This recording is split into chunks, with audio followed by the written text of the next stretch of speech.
بسم الله الرحمن الرحيم الحمد لله رب العالمين ثم الصلاة والسلام على رسول الله صلى الله عليه وسلم mwongeye kuguha ikaze uwo ukurikiye iyi video. Niba hari byinshi ushaka kumenya kuri Islam, ubwiza bwa Islam utazumva mu itangazamakuru uko byaba bimeze kose, niba ufite ubushake bwo kugira ibyo umenya kuri Islam, ufite ishingiro kuri Islam, ndaguhamagara gukurikira iyi video ufite intego yo gusobanukirwa. Muri episode ya mbere twarebye bimwe mu byiza cyangwa se mwe mu mategeko ubuislamu ubutanga. Uze gusubira inyuma urebe video zabanje, urabonamo ibindi byabanje. Turakomereza twagarukiye rero Islam itanga ibisubizo ku bibazo abantu badafitiye amakuru bimwe na bimwe. Urugero, Islam isubiza byinshi muri bibazo bikurikira: iremwa ry'isi n'ijuru, uko isi yaremwe, uko ijuru ryaremwe, uko twaremwe, ubuzima bwa roho. Islam isobanura nyabyo iby'Imana. Islam isobanura nyabyo uburyo bwo kugaragira Imana. Islam idusobanura impamvu nyamukuru twaremwe, ese turi hano ku isi kubera iki. Islam kandi idusobanura uburyo bwatanga ibyishimo n'umunezero. Islam ndetse itwereka n'iherezo ry'ubuzima bwa muntu. Ubwo inshallah taala nukurikira mu yandi masomo ari imbere cyangwa se no muri hano hari ibyo tuza kurebamo muri iyi video urasobanukirwa. Islam kandi isubiza ibibazo bitandukanye, harimo n'ibi bikurikira: ese ukuri nyako ni ukuwe? Ninde waturemye? Ese ninde mana yacu nyakuri? Ese ninde muhanuzi wa nyuma Imana yatumye? Ese ninde ukwiye gusengwa? Islam ikatubaza igadusobanura turi bande twebwe? Ese kuki turiho? Islam iradusobanura ese iyo dupfuye bigenda gute? Ese Islam ikadusobanurira ubuzima bukurikira ubuzima bw'isi bumeze gute? Islam kandi ikatubwira ese turagana hehe? Ese ni mu ijuru cyangwa ni mu muriro? Islam ikatubwira ni gute twagera ku byishimo n'amahoro y'umutima ndetse n'intsinzi mu biruta ibindi muri ubu buzima bwa ku isi yaba no kumeruka. Tujye kureba hamwe rero umenya by'ukuri nyine usobanukirwa Islam. Ukurushaho kwiga kuri Islam wifashishije ibitabo n'amakuru yizewe, yani n'ukurushaho kugenda uvumbura ko Islam nyine ari ryo dini ry'ukuri.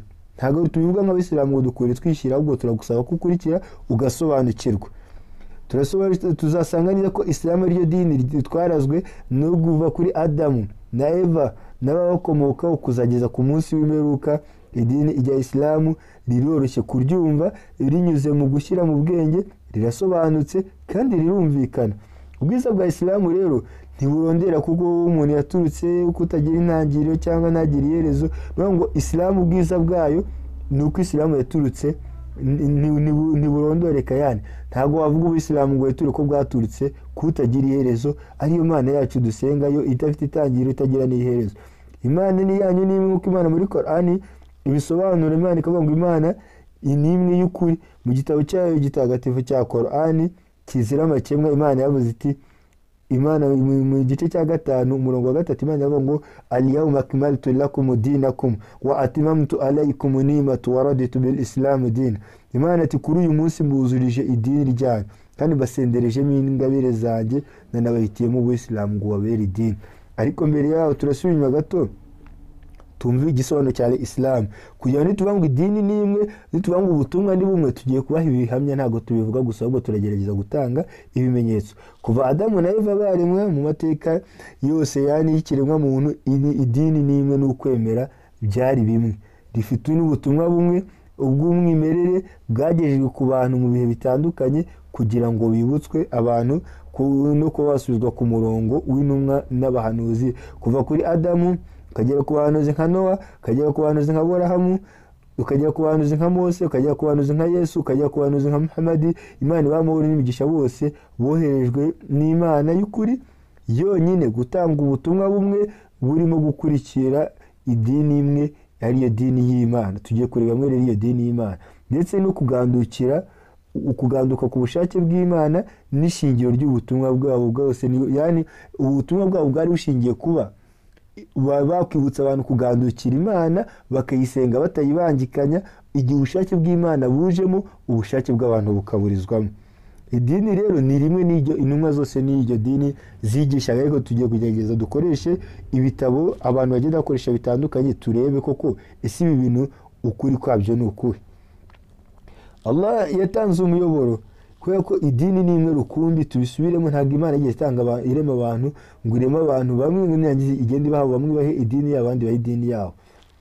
Iyo Mana rero ni imwe rukumbi, ni nayo itubwira ko intumwa Muhammad Imana y'amahoro n'imigisha ari we umuhererezi mu ntumwa n'abahanuzi, yoherejwe ku bantu bose, abayahudi, abakristu, abayisilamu, abahindu, ababudiste n'abatemera Imana bose n'abandi bose. Allah kandi yatanze umuyoboro n'urumuri ku bantu bose, yaduhishuriye amabanga y'ibyatugeza ku ituze, mu kunezerwa, yaba ufite bike cyangwa ufite byinshi, hamwe n'amahoro y'umutima.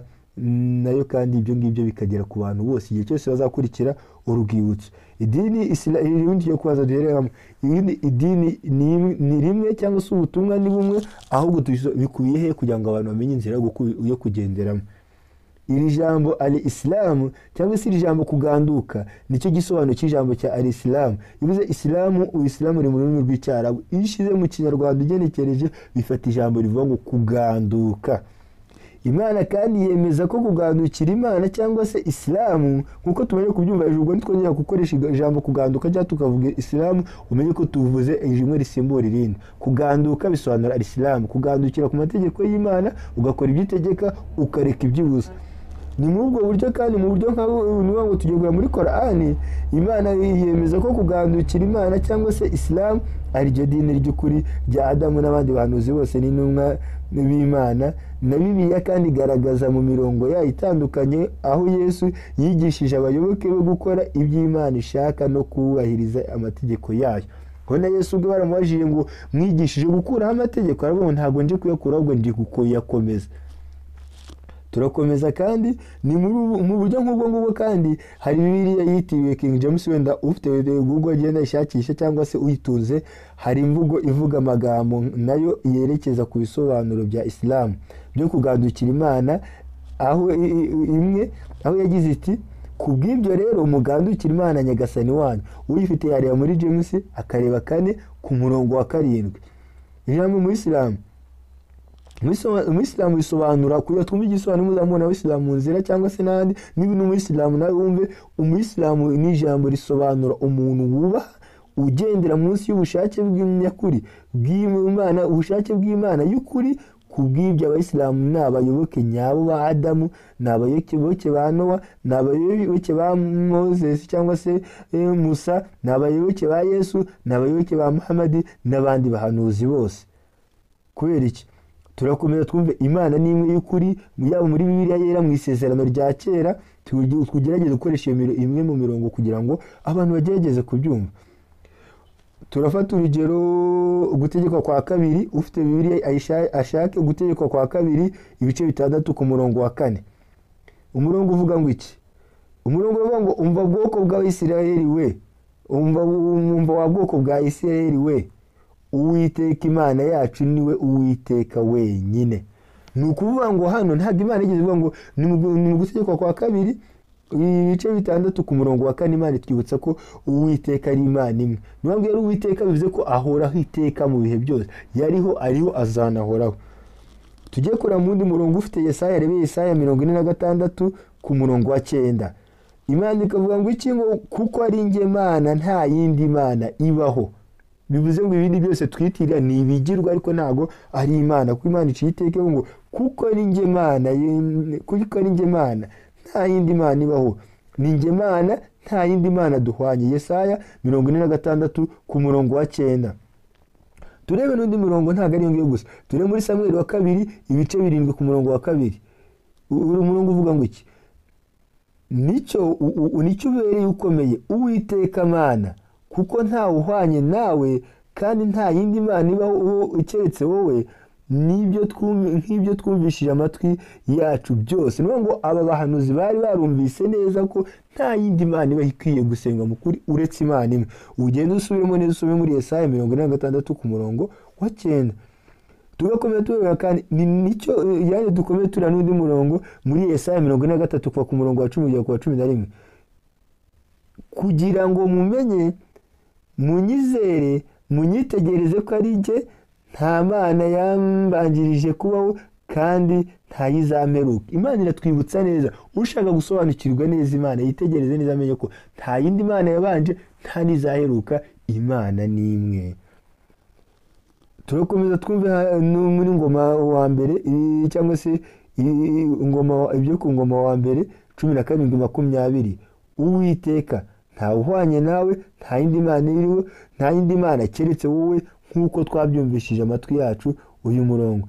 Nubwo kandi twari tumaze kureba hejuru Yesaya 43 ku murongo wa 10 kujya ku murongo wa 11 avuga ngo iki, kugira ngo mumenye munyizere munyitegereze ko ari jye, nta yindi mana yambanjije kubaho kandi nta yizameruka. Tukomeze turebe, ntabwo ari yo gusa, nawe ufite Bibiliya washakamo indi mirongo, kubera ko Islam twasanze ko ari igisobanuro gisobanutse, gisaba ko tubyumva tugeneye gusobanukirwa kugira tumenye idini y'ukuri n'umuyoboro w'ukuri. Idini nimwe, ntabwo Imana igiye itanga amadini menshi, ibisigaye byose nitunyuranya nibyo tugiye kwihimbira tujya mu buyobe. Uwiteka kandi muri Yesaya 44 ku murongo wa 6 avuga ngo Uwiteka umwami wa Isiraheli, Uwiteka nyiringabo, umucunguzi we aravuga ati, ndi uwa mbere kandi ndi uw'imperuka. Ibi ngibi amagambo ushobora no kumvaza mu Bayisilamu bivuze ngo huwal awal, Allah ni ubanza, wal akhir, ukumva barakoresha ni nawe uheruka. Kandi nta yindi mana ibaho itari jye. Imana iri kwivuga hano ko niyo ibanza, ni nayo iheruka, kandi nta yindi mana ibaho uretse yo. Muri Yesaya 44 ku murongo wa 6 nyago turi gusobanukirwa neza kugira twumve ko idini ni imwe n'Imana ni imwe. Ibisigaye ibindi tuzongeraho ni iby'abantu bagiye bishiriramo. Niyo mpamvu Abayisilamu twemera Imana imwe, wenda turagenda tugerageza kubisobanura kugira tubyumve, tureba no mu Isezerano Rishya kugira turebe ibitabo byose bigaragaza Imana imwe. Noneho twibaza ikibazo nyuma, abandi bizindi Imana bazikurahe. Turakomeza turebe turareba muri Yesaya 45:20 kujya ku murongo wa 22. Imana ivuga ngo iki, ngo mwamamaze mubyigize hafi bijye inama, ninde werekanye ibyo uhereye mu bihe byashize, ninde wabibwije uhereye kera, si jyewe Uwiteka, kandi nta yindi mana ibaho itari jye, Imana idaca urwa kibera kandi ikiza, nta yindi mana ibaho itari jye. Niyo ngo aya magambo yose ari muri Bibiliya, n'abakoresha Bibiliya bumve ko iyi ni isezerano rya kera. Reka turebe noneho no mu Isezerano Rishya, ni amagambo twibutsa neza ko idini ni imwe, n'umuyoboro ni umwe, n'Imana ni imwe. Niyo mpamvu tugerageze dukurikire video kugira ngo tubashe gusobanukirwa. Niba n'umuvandimwe wumva ushaka gusobanukirwa uburyo bw'inyabwo bwo gusenga Imana, gusobanukirwa Imana, wamusangiza uru rwibutso. Mu Isezerano Imana ni imwe, no mu Isezerano Rishya mu bakoresha Bibiliya no mu Isezerano Rishya Imana ni imwe. Urugero tujye kurebera muri Matayo 19:16, 17. Nuko umuntu aza aho ari aramubaza ati, mwigisha mwiza, nkore cyiza cy'ingo mpabwe ubugingo buhoraho. Nawe aramusubiza ati, unyitira iki mwiza, ku mwiza rumwe gusa, ni Imana. Nuvuga ngo uyu ni Yesu, nawe ni igisubizo yatanze muri Matayo 19:16 kugera ku murongo wa 17. Twongeye ture muri Yohana 17 ku murongo wa 3. Ubu ni bwo bugingo buhoraho, kuba kumenya ko ari wowe Imana y'ukuri yonyine, bakamenya n'uwo watumye ari we Yesu Kristo. Muri Yohana 17 ku murongo wa 3. Ntabwo ari yongiye gusa, ture muri Matayo 4 ku murongo wa 10. Uramye Uwiteka Imana yawe, abayikorera yonyine. Uramye Uwiteka Imana yawe, abayikorera yonyine. Matayo 4 ku murongo wa 10.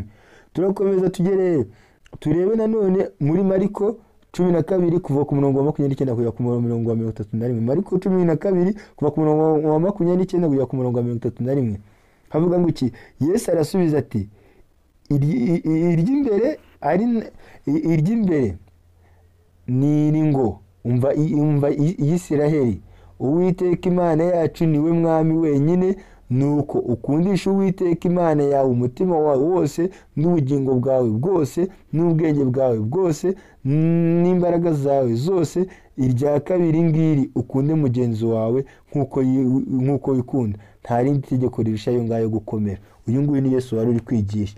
Niba yigishye ko wenda ukurike nawe umusome neza iyi mirongo, ni mpamvu tuyisubiramo kugira ngo muze kuyumva. Ni muri Mariko 12 ku murongo wa 29 kugera ku murongo wa 31. Twumve neza na Yesu amagambo yavuze ko aya niyo mategeko aremereye, nta yandi aremereye kuyarusha.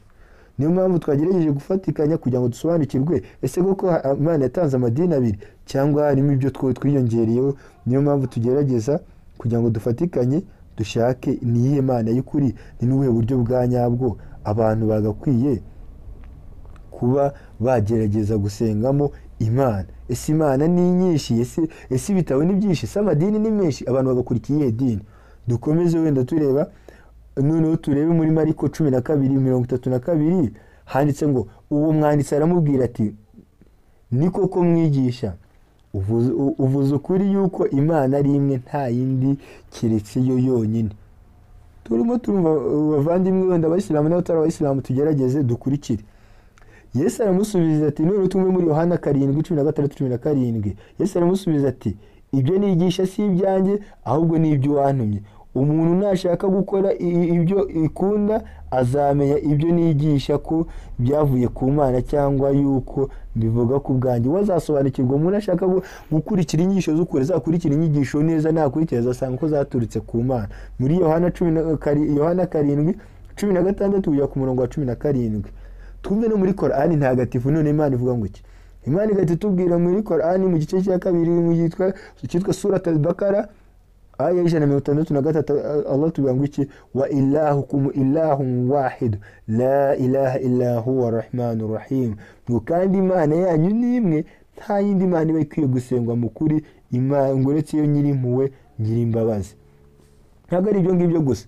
Imana none ubwo Muhammad sallallahu alaihi wasallam bayibazaga ngo tubwire ku Mana, yabasubije ngo iki? Imana yisibana qul babwire, ntabwo ari Muhammad yavuze, abone igisubizo cyagiturutse ku Muremyi. Huwallahu ahad, ni Imana imwe rukumbi. Iyo tuvuga ikintu kimwe rukumbi nta gisimbura cyacyo, nta gisa nacyo, nta n'icyenda kukegera, ni ikintu kimwe. Allahu samad, ni Imana nyiri kwishingikirizwa kuri buri kimwe. Niyo twitabaza ku bibazo byacu, niyo dushimira ku byiza, niyo twikingaho ngo turinde aho dugiye dufite ubwoba n'ibindi byose, buri kimwe cyacu cyose niyo giturukaho.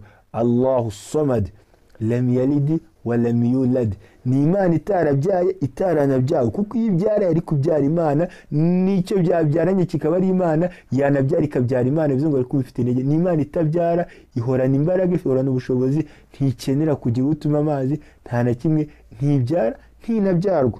Uyu mugambo turasanga muri Qur'ani mu gice c'114 kuva ku murongo wa 1 kujya ku murongo wa 4. Imana iti Allahu samad lam yalid wa lam yulad, ntiyabyaye kandi ntiyabyawe, wa lam yakul lahu kufuwan ahad, nta n'ikisa nacyo mu byaremwe. Imana ntabwo isa natwe, ntabwo turi mu ishusho y'Imana. Imana si umuzungu, si umwirabura, si umugufi, si umuremure, si igikara, si umwiza, si umubi. Ntabwo Imana iremye mu ishusho y'umuntu. Umuntu afite uko aremye, umuntu ni ikiremwa, Imana ikaba umuremyi. Kandi dukomeza tureba, ntabwo ari ibyo ngibyo gusa. Imana igakomeza tugana none muri Qur'ani mu sura 21 aya 25 mu gice cya 21 aya 25 ngo kandi nta numwe twigeze twohereza mbere yawe Muhammad ngo tubure kuyihishura ko nta yindi Mana iba ikwiye gusengwa mu kuri itari nge Allah, bityo ni mungandukire, mungaragire ngenyine. None muri Qur'ani Imana twibutsa ko n'intumwa zose zabanjije Muhammad nazo zaje zije kwigisha Imana imwe. Ntabwo ari ibyo ngibyo kandi Imana igahita ikomeza kutubwira ngo iki? Uwo ni Allah nyagasani wanyu, nta yindi Mana iba ikwiye gusengwa mu kuri uretse we wenyine, umurezi wa byose. Kubw'ibyo ni Imana igahita ngo kubw'ibyo ni munsenge ngenyine, kandi ni Allah niwe muhagararizi wa byose. Mu sura ya 6 muri Qur'ani aya 102. Turakomeza abayisilamu n'abatari abayisilamu dukurikiye twumve mu bitabo byose Imana ivuga ko Imana ari zingahe, cyangwa se umuyoboro wakayoboye abantu ari imiyoboro ari ingahe. Imana rero igatitubwira kandi ese hari indi Mana ihanganye na Allah? Allah ntabwo ntahuriye n'ibyo bamubangikanya nabyo. Mu sura ya 24 cy'igice cya 24 muri Qur'ani aya 63. Ntabwo ari ibyo ngaho gusa, ni imirongo myinshi ya Qur'ani. Allah agatubwira mu murongo mu gice cya 155 Allah agatubwira ngo Allahu allazi la ilaha illa huwa al-hayyul qayyum, nta yindi Mana iba ikwiye gusengwa mu by'ukuri uretse Allah uhoraho nyir'ubuzima bwuzuye butazira inenge, al-qayyum uwigize, la ta'khudhu nuyango Allah aratuba ko ari wigize. Agahita no gukomeza gusobanura muri uyu murongo Qur'ani 2:155 ngo nuwigize akanabeshaho ibiriho byose. ntafatwa n'agatotsi, habe no guhunyiza ibiri mu birere n'ibiri mu isi. Nibye ninde wagira uwavuganira iwe uretse we ku burenganzira bwe. Azi ibyabayeho ni ku isi, azi n'ibizabaho ku mperuka, kandi nta n'icyo yani n'ibyo tuzi, n'ibi turi kuganira, n'ibyo uzumva abandi bose bazi mu bumenyi bwe, n'ibyo Imana yashatse ko tumenya. Aho kurusi ye cyangwa se aho ashyiri kurusi yiwe ahiri hangana n'isi n'ibirere, kandi ntagananizwa no kurinda ibirimo aho ngaho, ni nawe w'ikirenga uhambaye. Aya magambo no muri Qur'an atwereka ko Imana ni imwe, akatubwira ubushobozi bw'Imana. Ushaka kureba ayo magambo dusomye ari muri Surat al-Baqara aya 155 ikunze kwitwa Ayatul Kursi. Muri make rero abahanuzi b'Imana bose n'intumwa zose, barimo Adamu, barimo Nowa, barimo Aburahamu, barimo Yesu, barimo Musa cyangwa se Mose na Yesu na Muhammad, bose boherejwe n'Imana imwe, umuremyi umwe, kugira ngo batangaze ubutumwa bw'Imana, aribwo butumwa bumwe ko Imana y'ukuri ari imwe, yo yonyine ikwiye gusengwa no kwitwararika ku mategeko yayo. Abantu bakayubahiriza, bagakora ibyo yategetse, bakareka ibyo yabujije, bakareka ibyo Imana yashiririje, ibyo yabujije bakabireka. Kubera ko abahanuzi n'intumwa bose babwirije ubutumwa bumwe, idini ryabo naryo rigomba kuba ririmo. None iryo dini ryaba ririhe? Ni ukugandukira ubushake bw'Imana, nicyo kintu shingiro cy'ubutumwa bwabo. Ijambo kuganduka nicyo gisobanuro cy'ijambo Islam mu rurimi rw'icyarabu, nk'uko twabibonye haruguru. Qur'an yemeza ko Islam ari ryo dini ry'ukuri rya Adamu. Ese yani Islam dusobanura neza ko Qur'an dusobanura neza ko Islam ari ryo dini ry'ukuri rya Adamu na Eva n'abamukomokaho kugeza ku munsi w'imperuka. Mu gusoza, kugira ngo tugerewe ku gakiza no kuba twarokoka ibihano, tugomba kwakira neza no kwizera ubutumwa twavuze haruguru, tubishaka kandi tubikuye ku mutima. Ariko ibi ngibi ntibihagije, ahubwo tugomba no kwizera intumwa n'abahanuzi by'ukuri b'Imana bose, barimo Muhammad, Imana imwamahoro n'imigisha, kandi tugakurikiza idini ryabo, umuyoboro wabo n'inyigisho zabo uko ziri. Ntabwo tumaze kureba ibi ngibi, byibuze buri wese yasobanukirwa neza Islam, igisobanuro cy'ijambo al-Islam. Mu gusoza ni ukubashimira wowe wabashije gukurikira urwibutso, ngusaba ko wagerageza ugakoresha ubwenge bwawe n'ibitekerezo byawe ugasobanukirwa, kugira ngo impamvu yuko twahurira ku gusenga Imana imwe, tugahurira mu idini imwe, kandi tukabijyamo tubisobanukiwe, ikaba impamvu yuko twagira umunezero hano ku isi no ku mperuka. Nanakwibutsa ko hari abavandimwe bandi benshi bakeneye urwibutso nk'uru nguru. Nawe ukikizaho umusada, wakora share, wabisangiza abandi, watwandikira niba utasobanukiwe tukagusubiza, wagerageza, wadushyigikira, ugashyigikira ivugabutumwa muri rusange. Icyo wakora cyose Imana tugusabira ko yakiguhembera, buri gikorwa cyose wakora kugira ngo yaba wowe usobanukirwe n'abandi basobanukirwa. Turasaba Imana Nyagasani ko Imana yacu imwe yazabiguhembera, ikakwishimira hano ku isi no ku mperuka. Tunasabira ko Allah yaborohereza, abatunganyiriza ibyanyu. سبحانك اللهم وبحمدك نشهد أن لا إله إلا أنت نستغفرك ونتوب إليك. جزاكم الله خير kubwo gukurikira, وبارك الله فيكم. kubwawe kimwe cyose mwatanze kugira ngo urwibutso rubagereho, ndetse natwe dusaba Allah ko tworohereza. Wassalamu alaikum wa rahmatullahi wa barakatuh.